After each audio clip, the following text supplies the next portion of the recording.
અંકલેશ્વરના અંડાળા ગામમાં આવેલ સૌરભ સોસાયટીની આજ રોજ સામાન્ય સભા મળી હતી। જે સામાન્ય સભામાં બિલ્ડર દ્વારા અન્ય બનાવટી સભ્યો લાવી સામાન્ય સભા યોજી હતી, જે બદલ સોસાયટીના રહીશોએ પોતાનો વિરોધ નોંધાવ્યો હતો। બનાવ અંગે સોસાયટીના રહીશોએ બિલ્ડર વિરુદ્ધ આક્ષેપ કરતા જણાવ્યું હતું કે બિલ્ડર એક જ શેર અલગ અલગ વ્યક્તિને વેચી રહ્યા છે, ઉપરાંત સોસાયટી કાયદાકીય રીતે હેન્ડઓવર કરવામાં પણ આનાકાની કરી રહ્યા છે। આ મુદ્દે અમે રજૂઆત કરવા જતા તેઓ આક્રમકતા દાખવી મારામારી કરી રહ્યા છે। અમારા મકાનની બે કોપી બનાવેલી છે મનહરસિંહભાઈ રાજે અને એમણે ગીતાબેનના મકાન એક શેરની બે નંબર એ કરેલા છે અને એક જ શેર પર બે મકાન વેચેલા છે અને એની અંદર બોગસ કરેલું છે અને અહીંયા મીટિંગ કરવા આવ્યા તો અમારા માણસોને અંદર ઘૂસવા નહીં દીધા અને અમને બૈરા અમે આવ્યા અમારા માણસોને માર્યા છે, તલવાર અને પાઇપ લઈને માથા ફોડી નાખેલા છે અને લોહી લુવાણ કર્યા એટલે અમે બધા બૈરાને બચાવવા માટે આવ્યા છે, પણ અમને કોઈને અંદર એન્ટ્રી આપતા નથી। અસલ માણસ કાગળ લઈને આવેલા છે, ઉપર ડુપ્લિકેટ કાગળ છે બધા અને એક કાગળ પર જ બબ્બે મકાન વેચેલા છે। એમાં અમારા શેર પર આ બેનને મકાન આપેલું છે એટલે એમની પાસે પણ શેર અમારા જ બોલે છે અને મારા શેર એમની પાસે બોલે છે। આવું બગસ કરે છે અને પાછા ગુંડા તત્વ બોલાવીને મારવા આવે છે।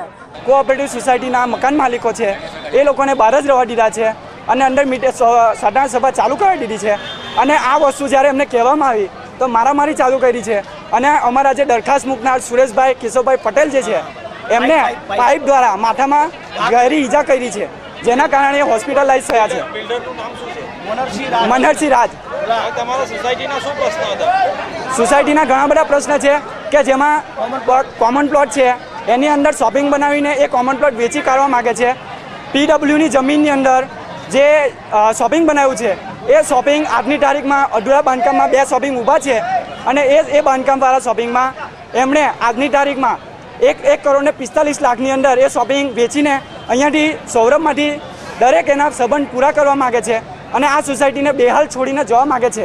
જોકે બિલ્ડરો અને રહીશો વચ્ચે હોબાળો મચતા મામલો ગરમાતા અંકલેશ્વર શહેર પોલીસ ઘટના સ્થળે દોડી આવી હતી અને સલામતીના ભાગરૂપે અંકલેશ્વર જીઆઈડીસી પોલીસ અને તાલુકા પોલીસ જવાનોને કાફલો પણ ખડકી દઈ પરિસ્થિતિ પર નિયંત્રણ મેળવ્યું હતું। સરકારશ્રીના ઓડિટ નિયમો મુજબ ઓડિટ થયેલું છે અને ઓડિટ મુજબમાં સભાસદો જે સભાસદ રજિસ્ટર છે એ બધા રેગ્યુલર સભાસદો આવ્યા, ઓરિજિનલ સભાસદો આવ્યા છે અને એ આધારે જ મિટિંગ કરવામાં આવી, પણ અસામાજિક તત્વો અંદર આવતા હતા અને આ તોફાન કરાવી અને બે ચાર જણને મારી ગયા છે, આ બે સોનાની ચેન તોડી ગયા છે। આ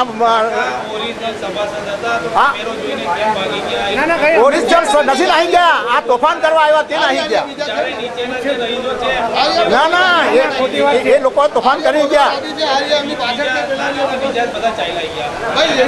છતાં કોઈ તોફાનમાં માર ખાવા રહે